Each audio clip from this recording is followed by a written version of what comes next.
자, 오늘 드디어 그 무서운 미적분 원을 시작을 하게 돼요 오늘.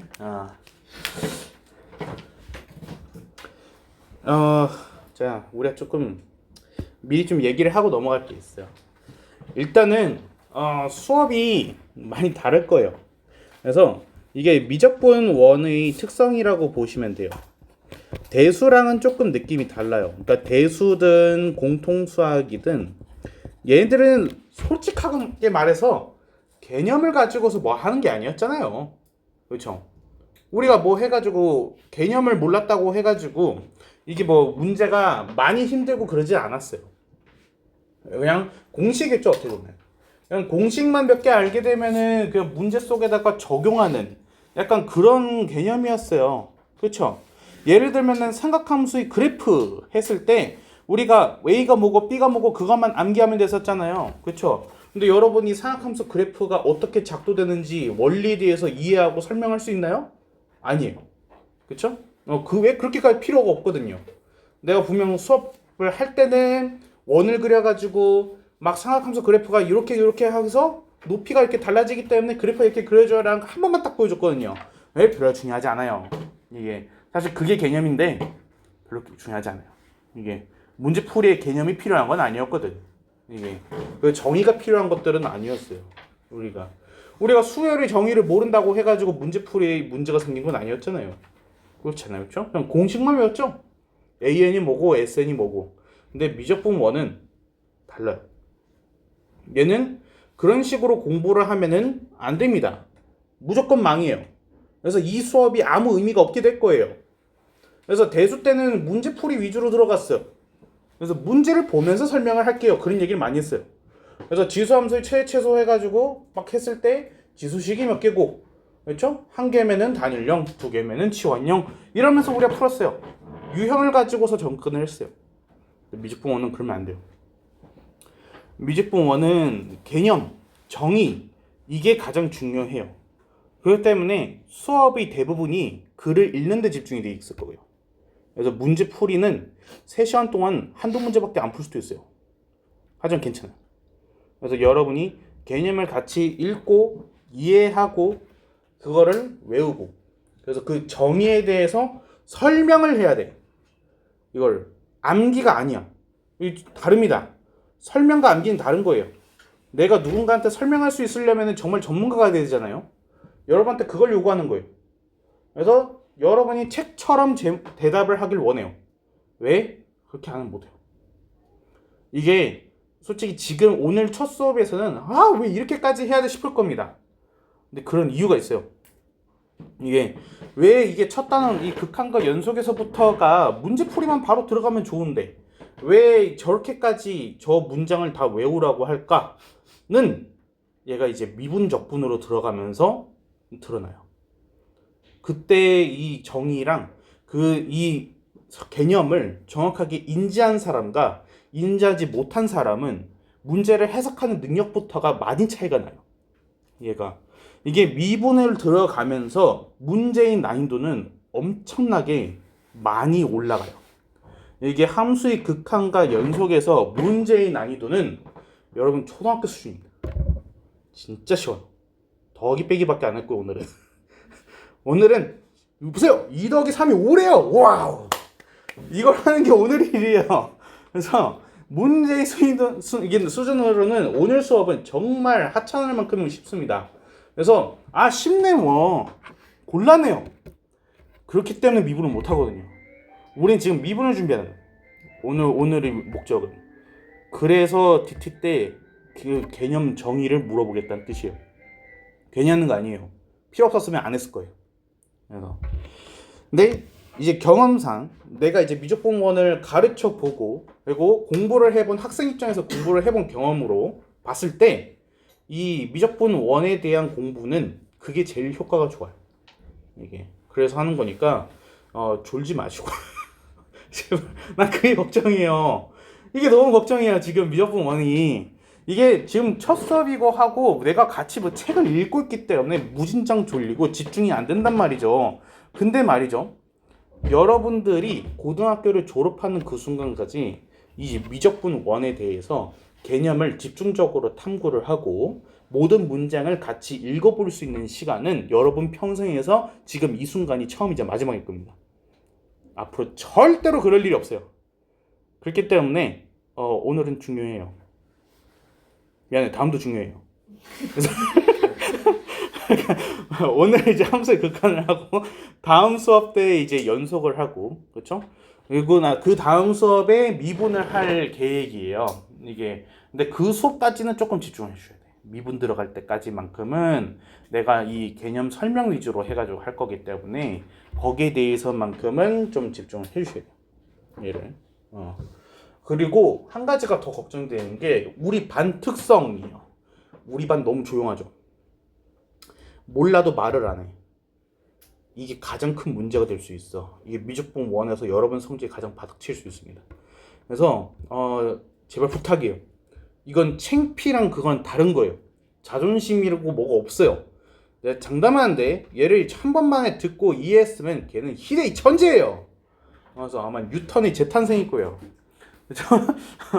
그래서 모르는 게 당연하기 때문에 이해가 안 되면은 제발 말해줘요. 그러면 부연 설명이라도 할 수 있어. 근데 거기서 나중에 내가 알아서 봐야지 안 돼요 이거는. 그래서 좀 다릅니다 이게. 그래서 모를 때는 좀 설명을 요구를 하시고 무슨 말인지 잘 모르겠다라는 거를 좀 얘기를 해주시길 바래요. 이거를. 자, 그러면 차례부터 좀 봅시다. 굉장히 무조건은 단순해요. 내가 일단 구성이 극한을 배우고 연속을 배우고 그리고 미분을 배우는 순서가 돼 있어요. 근데 이게 내가 이제 개념 수업을 시작하면 아실 텐데 이게 개념의 확장 개념이라고 보시면 돼요. 극한, 연속, 미분은 연결이 돼 있어요. 얘가 약간 상위 개념이라고 보시면 돼요. 이게 무슨 뜻이냐면은 간단하게 설명을 하자라면은 얘가 연속을 하려면은 극한이 있어야 돼요. 얘가 미분을 하려면은 연속이어야 돼요. 그러니까 앞에가 선행과제예요. 이게 그래서 세 개는 연결이 돼 있어요. 이게 그리고 마지막으로 이제 다음 단에서 배우는 적분은 미분을 거꾸로 한 거거든요. 그러니까 얘네들은 다 연결이 돼 있어요. 그렇기 때문에 이게 무슨 뜻이냐? 아주 위험한 말이기도 해요. 내가 극한을 모르면 당연히 연속도 모르고 내가 연속을 모르면 당연히 미분도 못하는 겁니다. 그래서 앞에 단원일수록 중요도가 올라간다 라는 거죠. 근데 대부분의 학생들이 이 제일 첫 번째 극한을 할 때 아주 쉬우니까 아까 말했듯이 2 더하기 3이잖아요. 아, 극한 너무 쉬워. 극한 별로 중요하지 않아. 연속부터 하면 돼. 이게 제일 많이 하는 학생들이 말이에요. 극한 누구든지 한다고 이런 말을 해요. 문제만 보고서 얘기하는 거예요. 근데 그렇기 때문에 걔네들은 미적분 원을 못해요. 그렇기 때문에 미분 점수가 안 나와요. 왜? 극한이 성결과제예요. 그래서 극한과 연속조차도 구분하지 못하는 학생이 90%의 고등학생입니다. 그래서 물어보면 몰라요. 그래서 진짜 장담한데 내가 여기 38에서 예전에 한번 엘리시움에 고3들이 엘리시움에 있잖아요. 그렇죠? 거기에 이제 선생님이 일이 있어가지고 내가 대신 근무하러 간 적이 한 번 있었거든요. 그래서 가가지고 물어봤어요. 그래서 고3들이니까 먼저 날 거잖아요. 걔네들이 심화 A반이었거든요. 고3 심화 A요. 여러분들의 미래죠, 그렇죠? 그래서 내가 질문을 던졌죠. 그래서 극한과 연속의 차이가 뭔가요? 몰랐어요. 고3인데. 문제는 풀 줄 알겠죠. 문제를 풀 줄 알 거야. 1등급이 나와. 몰라. 그래서 설명하지 못하는 거야. 그래서 그런 애들은 내신 성적은 나오는데 모의고사 성적이 안 나요. 그러니까 수능이 안 나요. 수능이. 이게 수능은 그런 개념이거든요. 그러니까 내신은 어떻게 보면은 시험 범위에 해당되는 그 단원에 대한 것만 알면 되기 때문에 극한 따로, 연속 따로, 미분 따로 나오는 거니까 헷갈릴 일이 없었던 거예요. 근데 수능에서는 극한, 연속, 미분이 한 번에 나오니까 그 차이에 대한 거를 분명하게 인지하지 않고 있으면은 얘가 어느 단원 문제인지 전혀 몰라요. 왜? 생김새는 똑같거든요. 그 리미트가 써져 있어요. 그래서 생김새로는 구분이 안 돼요.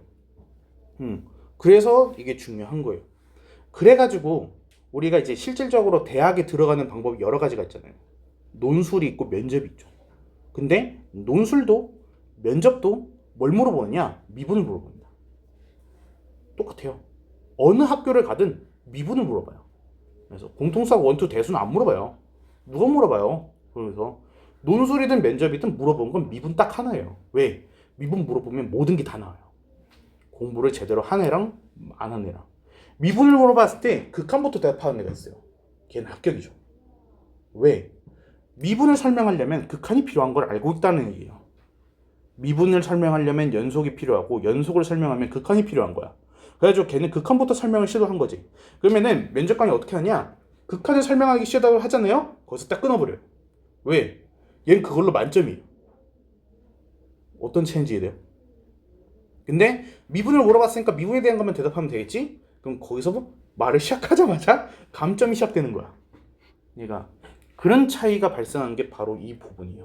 미적분 1. 그러니까 미적분 1은 우리 고등과정 전체 전부 다 통틀어가지고 우리 대학의 합격 여부를 결정하는 단원이자 수능의 킬러는 다 여기겠죠. 그렇죠?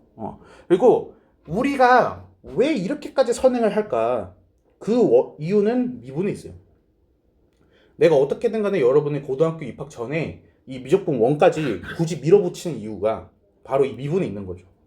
그래서 미분을 이해를 한다라는 것 자체가 공통수학 1, 2를 말도 안 되는 방식으로 풀 수 있다는 거예요. 그래서 여러분이 지금 나랑 이제 미적분 1을 하게 되면은 이 미적분 1의 심화 과정이 종료가 됐을 때 우리가 아마 겨울방에 들어가겠죠. 그럼 겨울방에 들어가게 되면 그때 공통수학 1을 다시 할 거예요. 그러면 공통수학 1을 할 때 나는 여러분한테 미적분 1을 배웠기 때문에 미분으로 푸는 방법을 추가로 알려줄 겁니다. 그래서 나머지 정리가 미분으로 풀리네. 2차 함수가 미분으로 풀리네. 2차 함수 최대 최소가 다 미분이었네. 그거를 한 번에 알 수 있어. 우리 뭐 해가지고 많이 힘들었어요. 2차 함수 최대 최소 하면은 근의 분리라고 해가지고 한판축, 한계점, 판별식, 축의 방정식 했었지만 알고 보니까 미분 한 번 때리면 끝나는 거야. 그래서 근데 미분을 그 정도까지 활용할 수 있으려면은 미분 자체의 문제를 푼다 해서 끝나면 안 되는 거지. 미분이 무엇이냐를 알아야 되는 거. 얘가 미분 계수라는 저 친구가 얘가 그래프 속에서 어떤 의미를 가지고 있는지 그거를 이해하는 게 우리가 이 선행을 하는 목적이에요. 그래서 미분을 어디든 간에 써먹을 수 있다라는 거. 그래서 그게 이 수업의 포인트라고 보시면 돼요. 이해했습니까? 그래서 여기는 좀 다른 과정이랑 좀 다르게 좀 진지하게 좀 임을 합시다. 이게 솔직히 아까 말했듯이 얘는 2 더하기 3 이런 거기 때문에 과제도 사실 의미가 없어요. 한 30분이면 끝날지도 몰라요. 그래가지고 그냥 다 덧셈이거든. 그래서 2 더하기 3은 5, 2 더하기 3은 2 곱하기 3은 6 해가지고 그냥 구구단 하나씩 나오기 때문에 이해를 했다는 가정하에 너무 쉬워요. 이게 그렇기 때문에 자칫 잘못하면은 쉬운데 대충 하면 되는 것 같은데 해가지고 우리 여러 번 삼각함수 할 때는 이게 힘들어가지고 영상도 여러 번 보고 했었잖아요. 근데 이 극한에서 그렇게 중요성을 못 느끼게 되면은 나락으로 간다는 거지. 이게 분명 갈릴 거예요. 딱 연속 끝나고 연속까지는 할만하거든. 연속까지는 장난이거든. 이게. 근데 미분 들어가는 순간에 자 이게 미분 계수고 이게 도함수의 정의입니다. 설명하는 순간에 저게 뭐야? 이렇게 된다. 이해가 안 가기 시작하는 거지. 그럼 그때부터는 DT 성적부터가 달라질 거야. DT가 100점 또는 20점으로 나뉠 거야. 이게 100점은 개념부터 공부한 애들, 20점은 단순하게 과제가 쉽네 했었던 친구들. 그렇기 때문에 좀 잘 해주세요.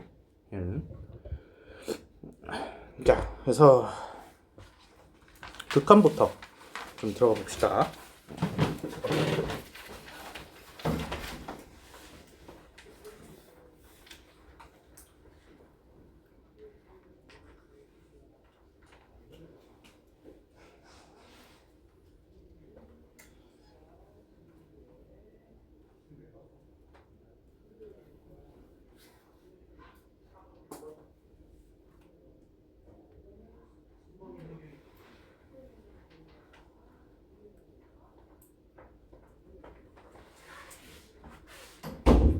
미안해. 아직 감기가 다 안 나와가지고. 자, 좀 읽어봅시다. 이거는 외우셔야 돼. 그래서 일단 같이 읽어보는 것부터 할게요. 얘가 fx에서 x의 값이 a가 아니면서 라고 되어 있어요. 근데 이게 a가 아니어야 돼요. 그러니까 x는 a가 되어서는 안 되는데 a에 한없이 가까워질 때라고 해가지고 되어 있어요. 얘가 향해 간다라고 생각하셔도 돼요. 향해 간다. 향해 간다라는 의미로 보셔도 괜찮아요. fx의 값이 일정한 값 알파. 자, 이 부분 때문에 문제가 많이 커져요. 일정한 값 알파에 한없이 가까워지면은 걔를 뭐라고 한다? fx는 알파에 수렴한다 라고 해가지고 얘기한대요. 자, 이게 국어적으로는 표현할 수 있는 한계가 이게 한계예요. 그래서 내가 조금 풀어서 설명을 해주자면은 x라는 애가 변하면은 fx가 변하겠죠. 왜? fx는 x가 선택한 거잖아요. x가 변하면 fx가 변하겠죠. 그렇죠? 근데 x라는 애가 a를 향해서 가고 있는 거예요. 목적지. 이해했습니까? x가 a로 가고 있는 거예요. 근데 a에 도달한 게 아니에요. 그래서 a랑은 다르다고 했잖아요. a가 아니면서 a를 향해서 간 거예요. 무슨 말인지 됩니까, 여기까지? 그러니까 벌써 어렵죠? 그래서 자, 그래프로 봅시다.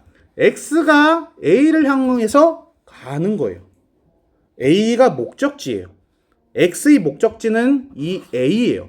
여기까지 이해됩니까? 여기까지 있네요. 그러면은 x가 변함에 따라서 누구도 변하느냐? fx가 변할 겁니다. 그렇죠? 그러면 fx라는 애는 어디를 향해서 가게 되는 겁니까? 여기 이 목적지를 향해서 가게 되겠죠. 여기까지 됩니까? x가 a를 향해서 갈 때 fx는 이 점을 향해서 알파를 향해서 가게 되는 겁니다. 여기까지 이해되시죠? 자, 그러면 저 알파가 이제 목적지인 건데 이 부분이 되게 중요하다 그랬죠. 일정한 값 알파 여기에다가 조금 우리가 뭐라 적을 겁니다. 여기다가 하나의 고정된 목적지라고 해주세요.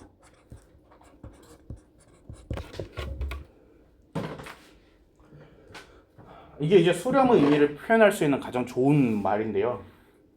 내 연구를 되게 많이 했어요. 어떻게 설명을 해야지 이게 오해 없이 전달이 될까?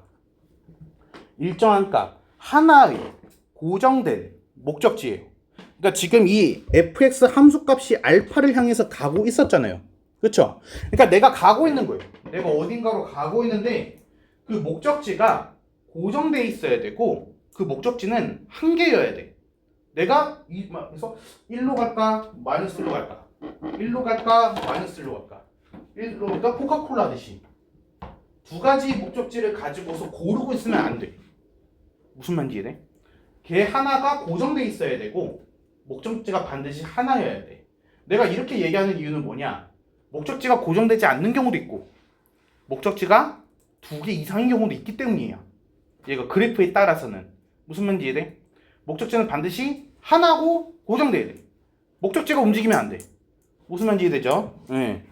그래서 하나의 고정된 목적지를 향해서 함수값도 fx도 다가가고 있을 때, 그러니까 이것도 결국엔 뭐예요? 그 목적지에 도달한 건 아니에요. 무슨 말인지 이해됩니까? 그러니까 얘를 단적으로 이런 얘기를 들어볼게요. 내가 말이죠. 내가 맥도날드 가고 싶어요. 그래서 우리 집 앞에 있는 맥도날드를 가려고 나왔어요. 그래서 맥도날드라는 목적지가 있죠. 우리 집 앞에 있는 맥도날드예요. 그 맥도날드를 향해서 가고 있었어요. 근데 딱 갔는데 맥도날드가 없어요. 맥도날드가 공사해가지고 맥도날드가 사라져 있어. 하지만 난 이 목적지를 향해서 왔죠. 맥도날드는 없지만. 무슨 말인지 이해됩니까? 나는 맥도날드에 도착할 필요 없는 거예요. 이게 굉장히 중요한 차이입니다. 그래서 내가 목적지만 있으면 돼요. 어딘가를 향해 간다라는 것만 있으면 돼요. 근데 그 목적지가 실존할 필요는 없습니다. 맥도날드가 있을 필요는 없어요. 맥도날드가 있던 자리만 있으면 되는 거예요. 무슨 말인지 이해돼요? 나는 거기를 향해 가는 것뿐이야. 도달하는 게 아니야. 무슨 말인지 이해되죠? 그래서 향해 간다라고 했잖아요. 한없이 가까워진다라고 했지 도달했다라고 한 적이 없어요. 가까워진다라는 거는 영원히 도착하지 않는다는 의미예요, 여러분. 그렇잖아요. 내가 건우랑 가까워지고 싶어요. 내가 건우가 될 수 있나요? 바로 그거예요. 가까워진다라는 거는 정말 그 거리가 줄어든다라는 거야.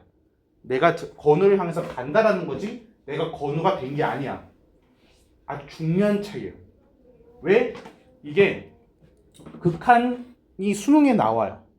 근데 극한의 수능에 나오는 경우는 기억, 니은, 디귿 문제로 나와. 이게. 그래서 다음 문장이 참이냐 거짓이냐 이걸 물어보는 거예요. 그렇기 때문에 지금 내가 설명하는 여기에 대해서 명확하게 알고 있어야 되고 맞다 아니다를 정확하게 구분하셔야 돼요. 이거 굉장히 심각한 문제예요. 왜냐면 여기에서부터가 수능이 망가지기 시작하니까 극한이 무너지는 순간이 바로 이 순간이거든요. 그래서 x값이 뭐라고요? 목적지에 도달하는 게 아니라고요. 가까워지는 거라고요. x는 a를 향해서 최대한 가까워지고 있는 거고 fx도 알파라는 맥도날드를 향해서 가고 있는 거예요. 근데 맥도날드는 존재할 필요 있다고요? 없어요. 내가 어떤 지점을 향해서 간다라는 게 중요한 거지 그 지점이 실제로 존재할 필요는 없는 겁니다.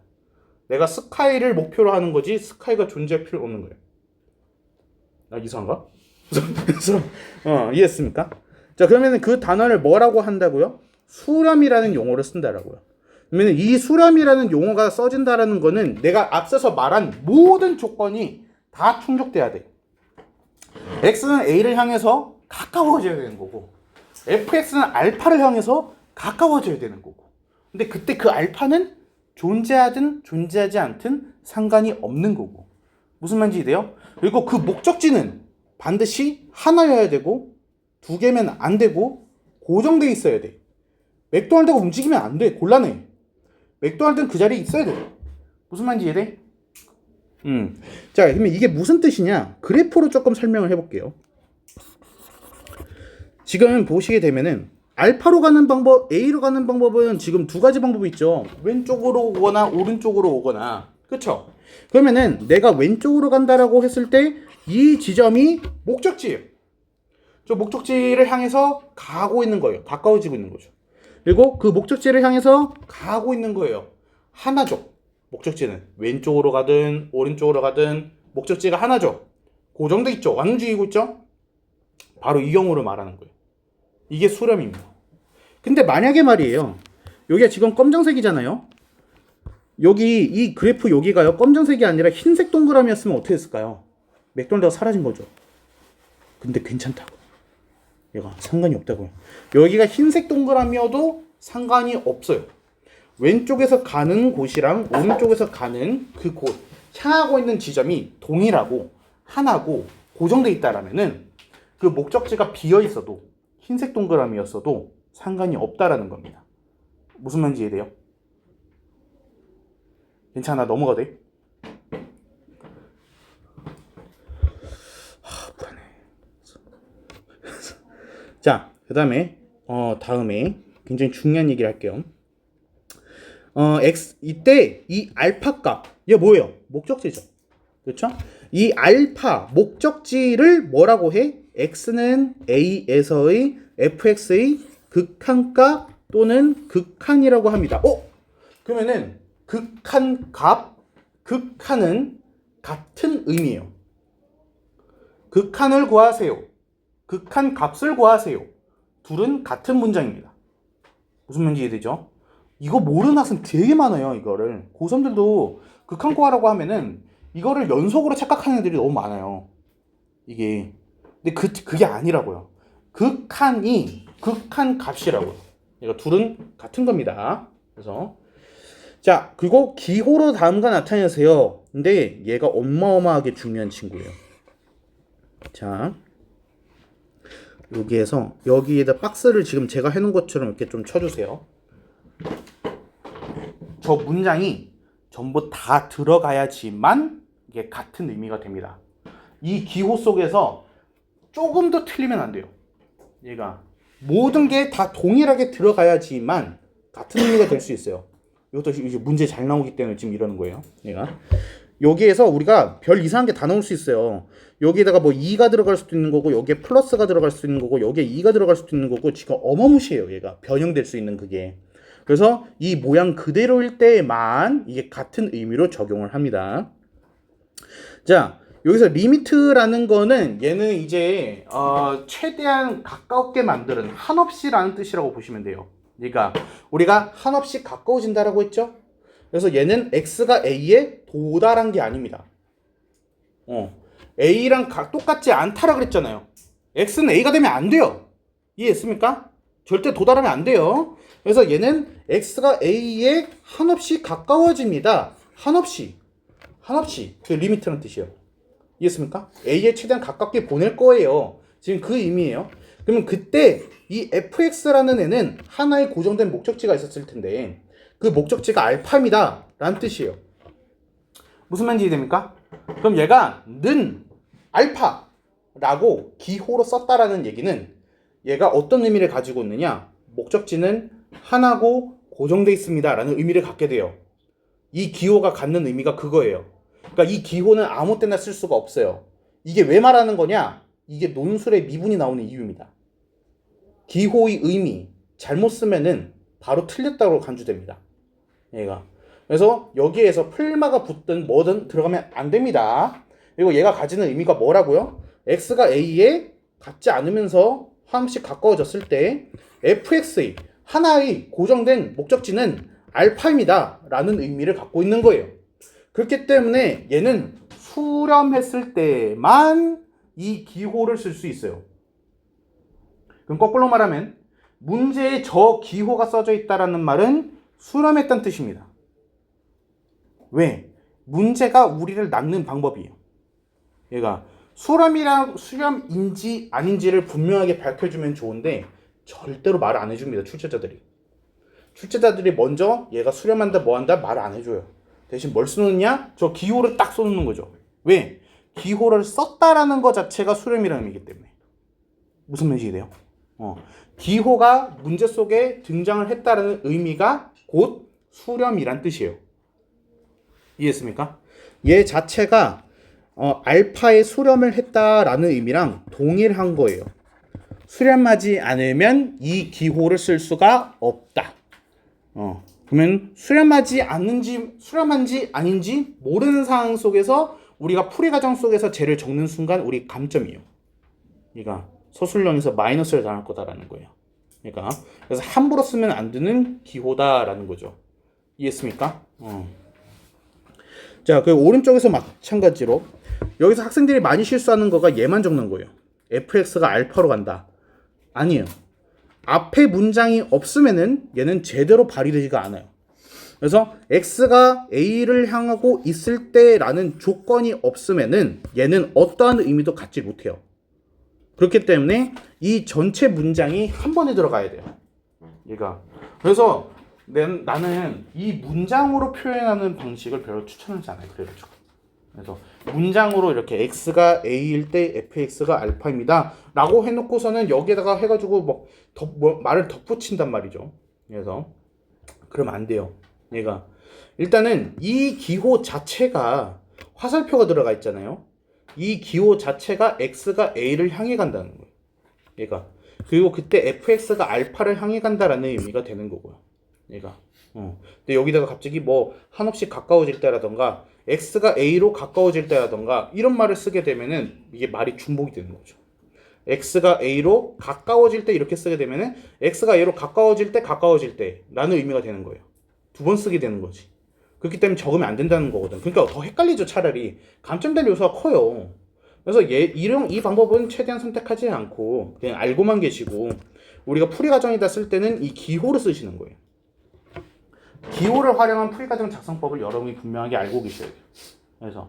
그래서 과제를 하실 때도 내가 분명하게 얘기하는데 답을 구하는 거는 이번 과제의 목적이 아니에요. 2 더하기 3이 5인 건 누구든지 다 알아요. 그러니까 이번 과제에서의 우리 메인 목표는 뭐냐? 기호에 대한 이해입니다. 이 기호가 가지는 의미에 대해서 내가 충분하게 숙지를 하고 있는가? 이게 가장 중요한 거예요. 미적분 원의 스타트에서.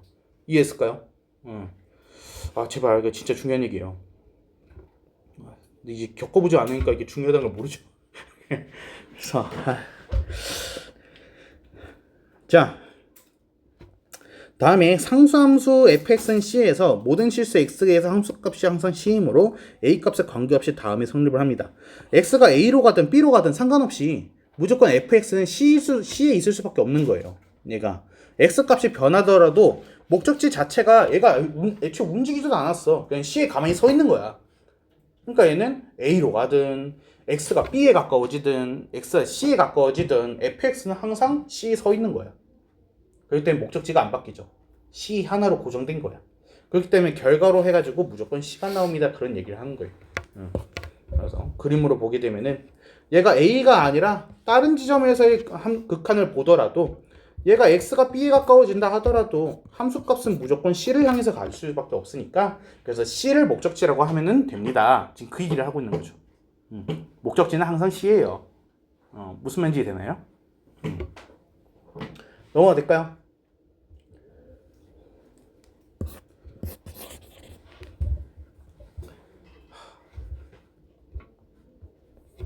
자, 그래서 예시를 한번 볼게요. 얘가 이제 굉장히 중요한 얘기를 하고 있어요. 이 부분이 굉장히 중요한 얘기예요. f1의 값이 지금 존재하지 않는다라고 해가지고 지금 나와 있죠. 뭐야, 왜 이래? 그래서 f1의 값이 지금 존재하지 않는다. 이게 지금 뭐예요? 목적지가 비어있는 상황을 얘기하고 있는 거예요. 얘가. 근데 얘는 지금 뭐냐? 1값에서의 함수값은 존재하지 않는 거예요. 지금 얘가 x-1분의 x제곱 마이너스 1이랑 x 플러스 1은 다른 거예요. 둘은 다른 식인 거 이해하시죠? 얘가 이거 약분되잖아요. 나도 알아요. 근데 둘은 다른 식이에요. 여기에선 분모가 0이 될 수 없기 때문에 x는 1의 서원만은 비워놓은 거예요. 그래서 얘랑 x 플러스 1은 둘은 같은 함수식이 아니에요. 얘가 x 플러스 1이라고 하게 되면 연결이 됐겠죠. 그쵸? 근데 x-1분의 x제곱 마이너스 1이면 여기만 비어있는 그래프를 그려야 된다라는 겁니다. 무슨 말인지 이해되시죠? 여기까지. 자, 그러면은 여기를 한번 보자고요. 얘는 x가 어디를 향해 가고 있어요? 1을 향해 가고 있어요. 그때 목적지가 어디로 가고 있습니까? 라고 물어본 거예요. 됐습니까? 자, 그럼 이제 그래프에서 보자고요. x가 1을 향해서 가고 있어요. x가 1을 향해서 가고 있어요. 근데 목적지는 어디를 향해서 가고 있는 거예요? 2를 향해서 가고 있는 거죠. 근데 목적지는 비어 있어요. 목적지는 존재하지 않아요. 하지만 향해 가고 있는 건 맞잖아요. 그렇죠? 하나의 고정된 목적지, 2라는 목적지를 향해서 가고 있는 건 맞다 이거예요. 그렇기 때문에 얘는 2라고 할 수가 있다라는 거예요. 이해했습니까? 그리고 지금 요렇게 표현을 했다라는 것 자체가 굉장히 중요한 의미라는 거예요. 왜? 수렴하지 않으면 이 식을 쓸 수가 없다고요. 이게 내가 계속 강조를 하는 데는 이유가 있어요. 얘가 식을 써져 있는 거랑 써져 있지 않는 거는 출제자가 굉장히 중요한 힌트를 던진 거거든요. 수렴을 했다라는 말을 하지 않고서도 수렴했다라는 걸 여러분한테 힌트로 준 거예요. 지금 이렇게까지 얘기를 하는 이유가 뭐냐? 지금은 우리가 함수식이 드러나 있죠. 근데 얘가 비워져 있으면 어떡하려고 그래요? fx가 어떻게 생겼는지도 몰라요. 근데 이래요. 그럼 얘는 뭐예요? fx가 어떻게 생겼는지 모르겠지만 얘는 적어도 2라는 하나의 고정된 값을 향해서 수렴했을 거라는 걸 우리가 알 수 있다는 거예요. 그러니까 이게 굉장히 강력한 힌트라는 거죠. 이게. 그렇기 때문에 얘는 어마무시한 힌트예요. 이 기호로 해서 써져 있느냐 써져 있지 않느냐는 큰 차이를 갖습니다. 이해했을까요? 자, 그래서 그 아래 보시면은 x는 a에서 f의 값은 존재하지 않더라도 함수 값은 없더라 하더라도 누구는 존재할 수 있습니까? 극한은 존재할 수 있다라는 거죠. 그러면 극한은 함수 값의 존재와는 무한한 거네요. 이해되세요? 그러면 아래다가 잠깐 씁시다. 극한은 함수 값과 무관하다.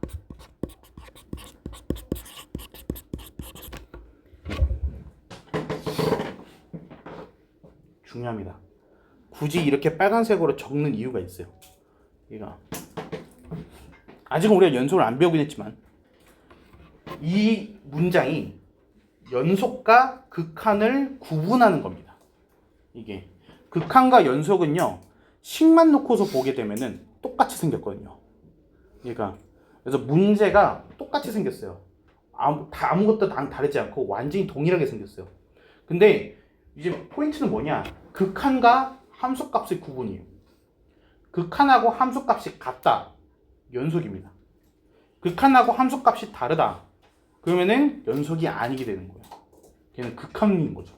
그래서 극한이냐 연속이냐를 따지는 거는 극한과 함수값의 관계에 대한 얘기거든요. 그렇기 때문에 극한을 제대로 이해를 하려면은 함수값과 무관하다는 걸 이해를 해야 돼요. 근데 이 부분을 설명하지 못하면은 다음 단계로 넘어갈 수가 없습니다. 이게 성교과제니까요. 이해했을까요? 큰일인데 이게.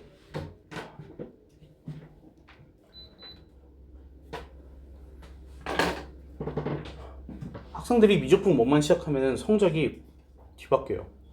그래서 1등급만 맞던 아이들도 미적분 원이 시작하게 되면 3등급, 4등급을 맞아버려요. 이게 왜 그러느냐? 문제를 푸는 데는 익숙한데 개념을 듣는 데는 익숙하지 않아요. 그러니까 여러분들 심화 A라고 앉아있지만 내가 그렇게까지 지금 이 개념 수업이 중요하다고 강조를 하고 수업을 시작을 했죠. 하지만 졸고 있다 이거예요. 이게 여러분의 가장 큰 문제점이에요.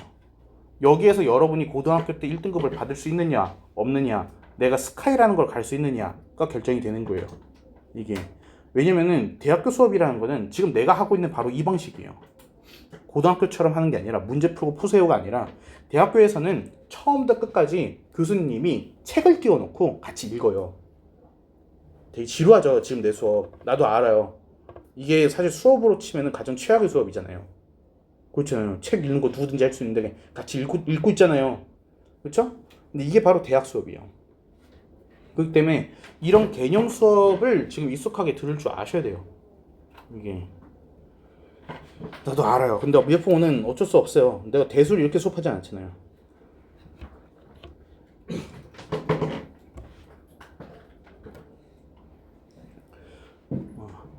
자, 이번에는 이제 좀 새로운 기호가 나왔죠. 그래서 무한대라는 기호가 나왔습니다. 얘가. 그래서 x가 무한대를 향해서 가고 있어요. 근데 여기는 플러스가 생략이 되어 있는 겁니다. 무한대 기호가 혼자 나와 있을 때는 플러스 무한대라고 생각을 하시면 됩니다. 앞으로는. 그래서 플러스가 없는 그냥 무한대가 혼자 나오거나 마이너스가 붙어있는 무한대 두 종류밖에 없습니다. 그래서 플러스는 근데 썼다라고 해서 감점 당하시는 건 아니에요.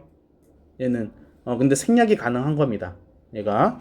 그래서 우리는 얘를 뭐라고 부르냐? 양의 무한대와 음의 무한대라고 부릅니다. 근데 여기 안 적혔으니까 위에다 써올게요. 얘가 양의 무한대, 그리고 아래는 음의 무한대. 얘는 음의 무한대.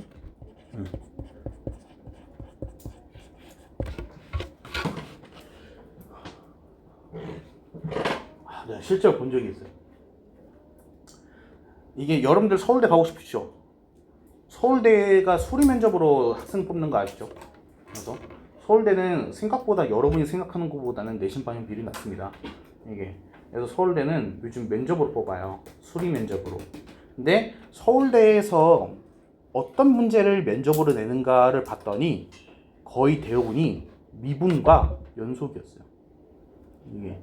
왜냐면 취지는 딱 이거예요. 미분 아까 말했었죠. 미분 설명하라고 하면은 뭐부터 얘기해야 된다? 극한부터 설명해야 된다. 그것 때문에 하나 물어보는 거고, 그 다음이 뭐냐면은 이 극한 연속 문제 아주 쉬운 문제 주거든요. 그러니까 뭐 모의고사로 치면은 진짜 3점대의 문제, 시험지 제일 첫 페이지 나올 법한 문제, 그거를 설명하라 시켜요. 이거를. 그럼 뭘 보는 거냐? 용어 알고 있냐? 네가 설명을 해본 적 있냐? 문제 푸는 거 말고. 그래서 성적 잘 나오는 거 나도 알고 있어. 서울대 지원했으니까. 근데 이거 네 입으로 떠들어서 말할 수 있어? 라는 거죠. 근데 거기에서 기호해가지고 뭐 X 화살표 무한대 바로 끝난 거죠. 그쵸? 그래서 근데 저기에서 저걸 보고서 뭐란 말해? X가 양의 무한대 하나씩 가까워질 때 라고 말하는 거는 전혀 다른 느낌이라는 거예요. 그래서 서울대 면접은 그런 식으로 수리 면접으로 진행이 돼요. 이게. 그러니까 이거 굉장히 중요한 수업이라는 거예요. 이거는 교과서에도 나와 있지 않잖아요. 그래서 x가 화살표 무한대 써져 있으면은 x가 양의 무한대에 한없이 가까워질 때라는 의미예요. 얘가. 그래서 x 값이 한없이 커지는 거를 기호 무한대를 사용해서 이렇게 나타내는 의미입니다. 그래서 얘가 x가 양의 무한대에 한없이 가까워질 때 그럼 이제 같은 뜻이죠. 그리고 음수의 방향으로 해가지고 한없이 커지는 거. 쉽게 말하면은 x축에서 저 오른쪽 끝으로 가는 거가 플러스 무한대를 향해서 가는 거고요. x축에서 반대 방향으로 쭉 가고 있는 거가 음의 무한대를 향해서 가는 겁니다. 마이너스의 끝으로 가는 거죠. 이해되시죠? 그래서 기호는 무한대라고 읽습니다. 라고 해서 돼 있고요. 그리고 이제 그 아래 문장 보시면은 fx에서 x의 값이 한없이 커질 때, 그러니까 얘는 이제 플러스 무한대로 갔을 때를 말하는 거죠. 얘가 플러스 무한대로 갔을 때, 이때 fx 값이 일정한 값 알파, 일정한 값 알파, 이게 뭐라고? 하나의 고정된 목적지 알파예요. 그러니까 하나의 고정된 목적지 알파 라는 의미라고 받아들이시면 됩니다. 그러면은 얘는 뭐라고 한다? 수렴이라고 한다. 그리고 기호로는 어떻게? 이 기호 무한대 써졌을 때 fx 알파라고 해가지고 써주는 거죠.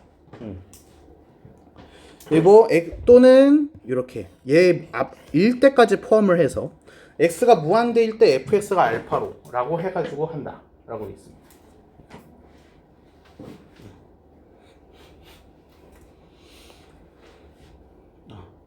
얘는 하나의 고정된 목적지예요. 그래서 지금 오른쪽에 그림을 보시면은 얘는 유리함수처럼 생겼죠. 그렇죠? 그래서 지금 보니까 얘가 점근선인가 봐요. 얘가 점근선인가 봐요, 지금. 그래서 이 그래프가 지금 알파를 향해서 가까워지고 있는 거예요. 그런데 알파에 도달하진 않죠. 는 알파가 되진 않는 거예요.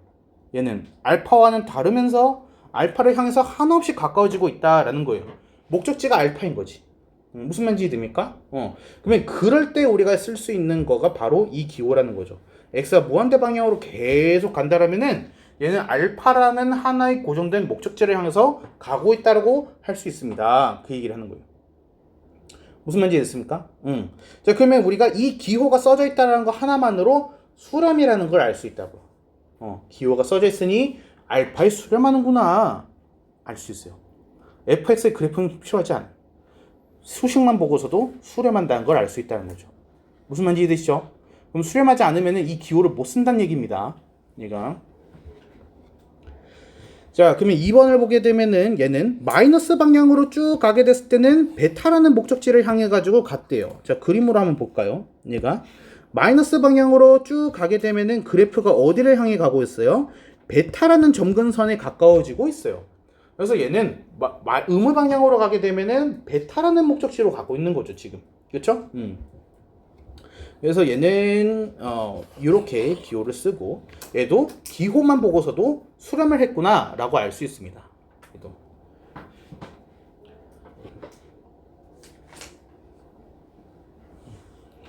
됐습니까? 힘들어. 이게 한 페이지 했어요. 지금. 귀찮아 죽겠어.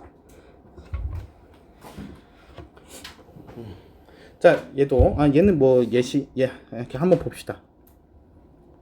자, 얘 한 번만 볼게요. x분의 1이라는 그래프가 오른쪽에 그림이 그려져 있습니다. 근데 얘는 무한대, 양의 무한대 방향으로 가게 되면 목적지가 뭡니까? 라는 거예요. 그래서 얘가 양의 무한대 방향으로 해가지고 쭉 가니까 어디에 가까워지고 있어? x축에 달라붙고 있어. 그래서 fx 함수값이 0에 가까워지고 있어. 그래가지고 얘는 는 0, 0이라는 하나의 목적지를 향해 가고 있어요 라고 쓴 거예요. 그러니까 수렴한 거죠. 얘는. 이해될까요? 괜찮아요? 오케이. 자, 다음에 3번. 자, fx가 x값이 a가 아니면서 a에 한없이 가까워질 때 여기까지는 아까랑 똑같은 말입니다. 근데 이 부분만 밑줄 치시면 돼요. fx가 어느 값으로도 수렴하지 않으면 뭐라고 한다? 발산 한다고 합니다. 여러분 굉장히 중요한 포인트예요. 왜? 발산의 정의가 바뀌었거든요, 여러분. 발산의 정의가 원래 무한대로를 말하는 거였어요. 근데 이제 수학에서 바뀌었어요. 발산의 정의가. 발산의 정의는 수렴하지 않는답니다. 그래서 발산, 막 이름만 보게 되면은 막 커질 것 같잖아요. 그래서 학생들이 착각을 해요. 발산은 무한대야. 아니라는 거야. 발산은 뭐야? 수렴하지 않는 거야. 수렴한다는 건 뭐야? 하나의 고정된 목적지야. 이해했어요? 그러면은 하나의 고정된 목적지가 아니면은 발산이야. 무한대로 갈 필요 없어. 얘가 목적지가 두 개면은 발산이야. 그러니까 목적지가 움직이면은 발산이야. 이해했어요? 목적지가 움직일 수 있거든요. 그러니까 목적지가 계속 바뀔 수 있어. 뭘 넣느냐에 따라서 뭘 넣으면 1, 뭘 넣으면 2, 뭐 넣으면 3. 목적지가 매번 바뀌어. 그럼 목적지가 하나가 아닌 거잖아. 그럼 걔는 뭐야? 발산인 거야. 그러니까 발산이라는 용어 때문에 무한대랑 착각하면 안 돼. 무한대랑 전혀 상관이 없어요. 발산은 뭐다? 수렴하지 않는다는 얘가. 그래서 한 번 더 적어 놓자고요. 그래서 발산은 뭐다? 수렴하지 않는다.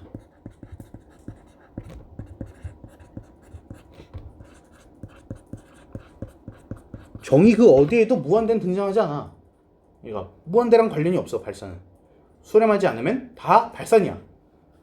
그럼 우리는 수렴을 하냐 수렴하지 않냐 그것만 따지면 되는 것이.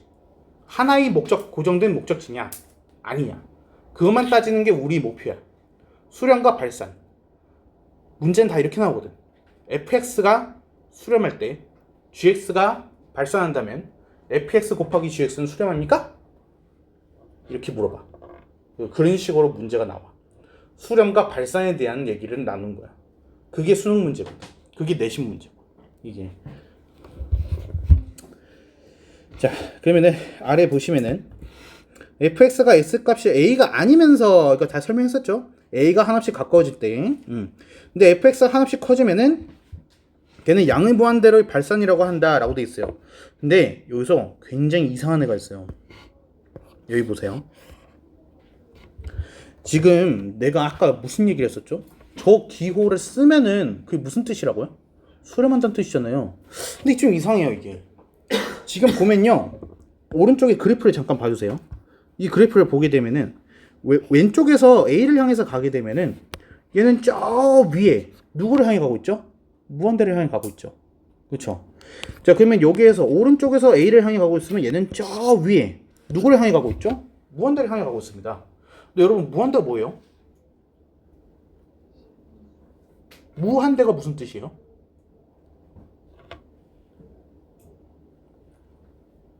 무한대. 무한으로 커진다는 거거든요. 그러니까 무한대는 고정된 값이 아니에요. 고정된 목적지가 아닌 거죠. 왜냐면 걔는 지금 이 순간에도 계속 커지고 있거든요.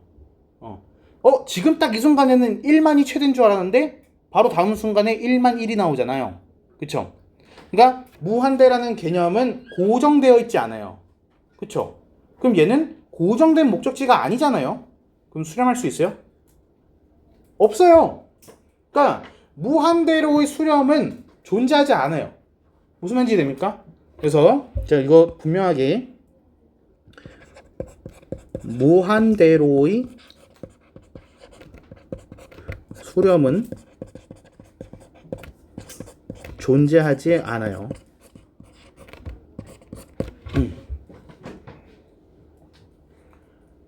무조건 수렴하지 않으니까 발산인 거예요. 얘가. 그러면은 이상해. 내가 방금 가르쳐준 거랑은 얘는 기호로 표현됐으니까 수렴이라고 얘기를 해야 되는데 목적지가 움직이고 있다라는 얘기야. 그러면은 얘는 기호는 써져 있지만은 수렴이에요, 발산이에요? 발산입니다. 자, 이게 유일한 예외예요. 유일한 예외예요. 왜? 다른 기호로 표현할 수 있는 방법이 없었어요. 그래서 이거는 약간 시적 호용 같은 느낌이에요. 약간. 그래서 약간 하나만의 유일한 예외예요. 기호로는 표현을 하지만 수렴은 아닙니다. 그러니까 이 오른쪽 끝에 원래는 목적지가 적히죠. fx가 이동을 하는 하나의 고정된 목적지가 우변에 적히잖아요. 그렇죠? 근데 걔가 무한대로 써져 있는 거는 얘는 발산이지만 얘는 식만 쓸 수 있습니다. 그러니까 식이 적혀 있다라고 해가지고 말도 안 돼. 이렇게 쓸 수가 없지. 그게 아니에요. 아주 예외적인 경우예요. 무한대일 때는 다른 표현 방법이 없어서 기호로 표현은 가능하지만 수렴이란 뜻은 아닙니다. 얘가. 그래서 얘는 수렴이 아니에요. 발산이에요. 이 차이를 분명히 인지를 하셔야 돼요. 이게 왜 그러냐면요. 정확하게 서울대 면접에서 그렇게 물어봤어요. 그래가지고 학생이 이렇게 설명한 거예요. 자, 얘는 주어진 문제에 이 기호가 써져 있기 때문에 그래서 fx가 6에 수렴한다라고 했습니다. 수렴한다라는 걸 알 수 있습니다. 라고 학생 설명했어요. 그랬더니 서울대 교수님이 이렇게 물어볼 거야. 그러면은 기호로만 써져 있으면 항상 수렴인가? 라고 물어봤어요. 그러면 설마 교수님이 몰라서 물어본 건 아니겠죠. 그러니까 교수님이 질문의 의도는 뭐였던 거예요? 기호로 써져 있으면 수렴인 게 맞습니다. 하지만 한 가지 예외가 있어요. 언제? 무한대로 표현되어 있을 때요. 그래서 보여주면 돼요. 우변에 무한대가 써져 있을 경우에 얘는 기호로는 표현이 되지만 수렴이 아닙니다. 이 경우를 제외하고서는 기호가 써져 있다는 것만으로 수렴했다라고 볼 수 있습니다. 라고 설명을 하면 되는 거예요. 그렇죠? 그래서 이걸 알고 있다, 모르고 있다는 굉장히 큰 차이라는 거예요. 그래서 스카이를 간다는 건 그런 뜻입니다, 여러분. 그래서 단순하게 성적 좋은 사람 가는 거 아닙니다. 요즘 세상에는요. 세상이 바뀌었어요.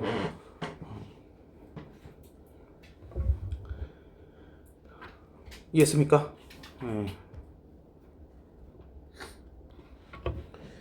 자, 아래는 뭐 같은 거니까 얘는 마이너스 무한대로 기호로는 쓸 수 있지만 얘는 수렴은 아니다. 그렇죠? 그냥 이제 기호로 표현을 했지만은 얘는 발산입니다. 우변에 저렇게 무한대 기호가 있을 때는 얘는 발산이에요. 수렴이 아니에요. 얘는.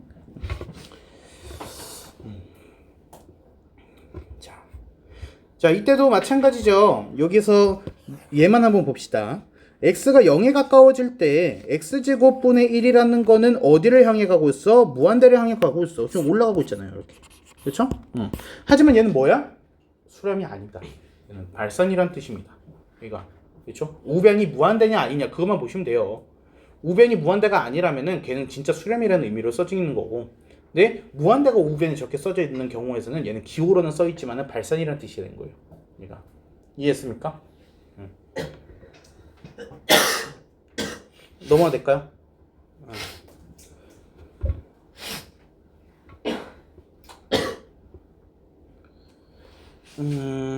얘는 같은 거. 얘는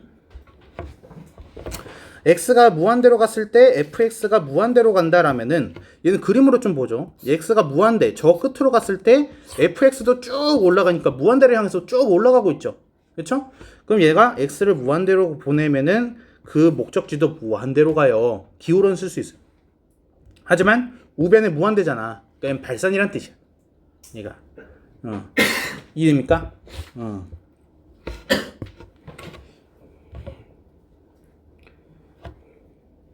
자, 그리고 얘도 한 번만 해볼까?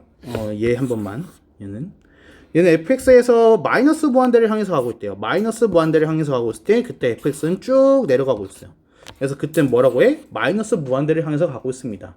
그래서 얘는 음의 무한대로의 발산이에요. 음의 무한대로의 발산. 그래서 음의 무한대로의 발산. 얘만 보시면 되는 거죠. 음의 무한대로의 발산. 양의 무한대로의 발산. 읽는 방법입니다. 읽는 방법.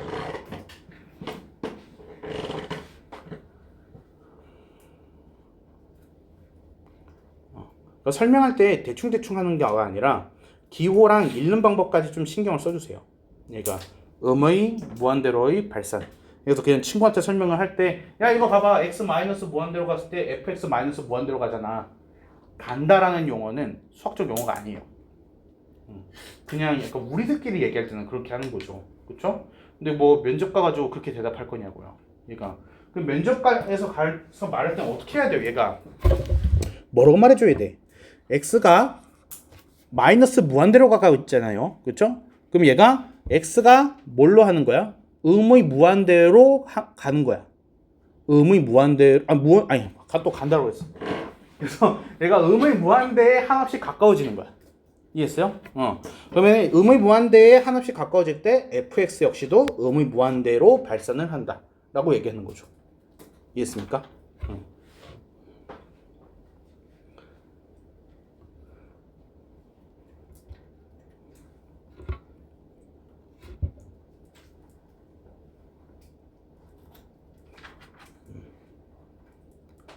자, 그럼 넘어가 볼게요. 드디어 문제 나왔어요. 행복해.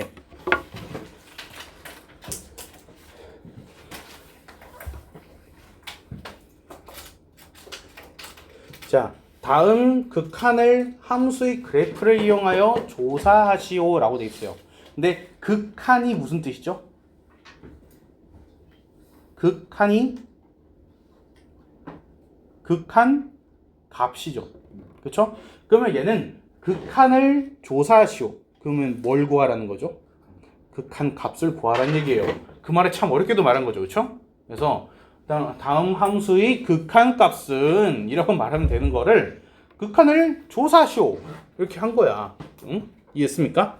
자, 그러면은 얘는 좀 우리 그래프를 좀 활용을 해가지고 봅시다. 얘가 여기 보시면은 마이너스 2로 갔을 때 얘의 목적지가 뭡니까? 라고 물어본 거잖아. 그치? 그래서 함수의 그래프를 이렇게 그려놓은 거야. 그리고 이 그래프 속에서 x가 어디로 가고 있어? 마이너스 2로 가고 있어. 그럼 그때 목적지는 어디로 가고 있는 거야? 어느 목적지를 향해서 가고 있어요? 2라는 목적지를 향해서 가고 있게 되죠. 그래서 얘는 하나로 고정될 게 맞죠? 그래서 얘는 2로 수렴을 한다라고 볼 수가 있는 거예요. 무슨 말인지 이해됩니까? 근데 솔직히 x에다가 마이너스 2 대입하면은 2잖아요. 그쵸? x가 마이너스 2에 가까워진다라고 하니까 x에다가 마이너스 2 대입하면 루트 4 나오니까 2잖아요. 이 뭐가 어렵다 그래. 그쵸? 뭐 이렇게 어렵게 설명해. 네? 의미가 다르다고요. 대입이랑 가까워지는 거는 다른 개념이라고요. 무슨 말인지 됩니까? 대입이 무슨 뜻인데요? x가 마이너스 2가 된 거예요. 근데 극한에서 x는 마이너스 2가 될 수 없어요. 이게 중요한 차이예요. 근데 이거를 대입 함수값이랑 같은 걸로 이걸 생각하면 안 된다고요. 이게 이제 뭐라 그랬어요? 함수값과의 차이. 연속이냐 극한이냐. 그걸 구분하는 게 지금 2단계인 거예요. 이게 무슨 말인지 되시죠? 그럼 얘는 우리는 지금 극한을 조사한 거예요. 함수값을 조사한 게 아니라요. 그렇죠? 그래서 얘는 마이너스 2로 간다라고 했을 때 목적지가 어디로 가느냐를 조사한 거예요. 목적지가 하나 있냐? 목적지가 고정되어 있냐? 고정되어 있다면 어디냐? 그렇죠? 그게 조사잖아요. 그래서 그래프를 보고서 y가 2라는 하나의 고정된 목적지로 가고 있기 때문에 얘는 2로 수렴을 합니다. 라고 얘기를 하는 거죠. 물론 여러분이 과제할 때는 그냥 마이너스 2 대입하면 답 나오는 거 나도 알아요. 그래서 말했잖아요. 그래서 그냥 과제 해가지고 답 내는 데만 집중하게 되면 전부 엉터리가 될 거라고요.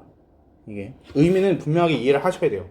그러니까 자, 다음에 얘도 볼게요. 얘는 분모에 x-3이 있으니까 물론 위에 얘가 인수분해가 되잖아요. x-3, x-3 약분이 된단 말이죠. 그래가지고 얘는 x-1만 남을 거예요. 그래서 리미트 x가 3으로 갔을 때 x-1 하고 이제 같은 결과가 나오는 건 나도 아는데 근데 이 둘은 차이가 있죠. 왜? 얘는 분모가 0이 되면 안 되기 때문에 3에서가 비어있는 형태가 되는 거고 이 아래식은 x-1 1차 함수라고 썼기 때문에 여기가 색칠되어 있는 느낌으로 해가지고 그림이 그려지는 거예요. 그래서 이 식이랑 위의 식은 다른 식이다. 그래프가 다르다라는 거예요. 이해되시죠? 이건 지금부터 여러분이 머릿속에 꼭 넣어주셔야 돼요. 그래서 이제 극한에서 함정이라고 볼 수 있는 거는 바로 이 분수 형태. 분모가 0이 되는 지점이에요.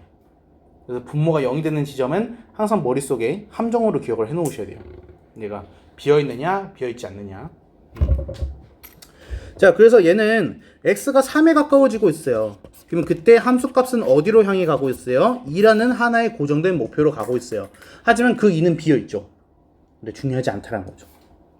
왜? 우린 가까워지는 거지 거기 도달하는 게 아니거든. 얘가. 그래서 목적지가 하나고 고정되어 있기만 하면은 상관이 없거든. 어디에서? 극한에서. 극한에서는 상관이 없어. 여기가 비어있든 연결돼 있든 상관이 없어. 극한에서는. 그러니까 이해했습니까? 넘어도 돼요? 이해되나요? 은수 괜찮아?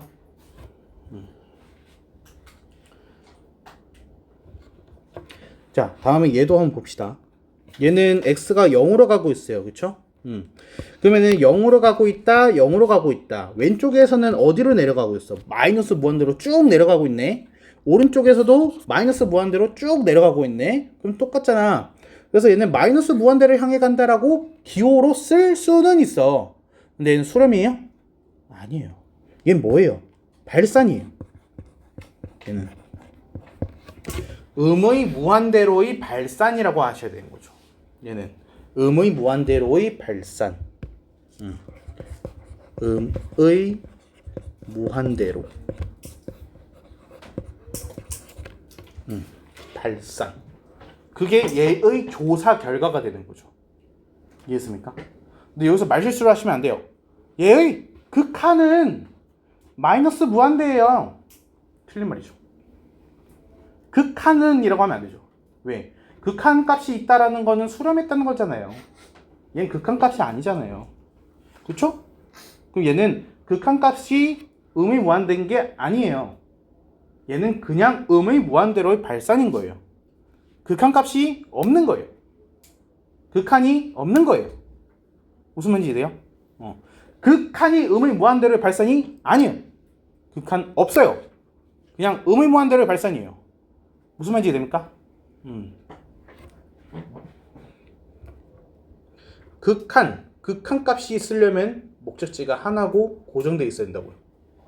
그래서 말 설명할 때 그 차이를 알아야 돼요, 본인이. 그래서 무슨 말인지 돼요? 괜찮아요?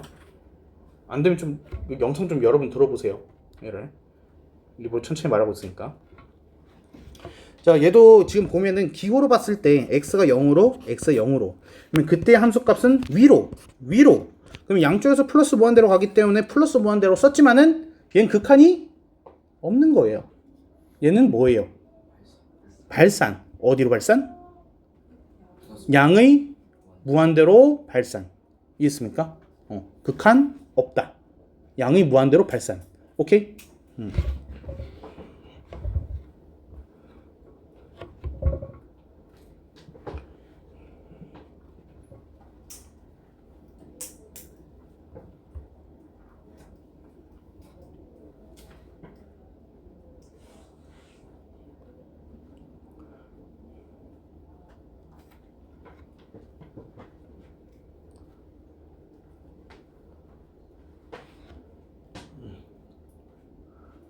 됐을까요?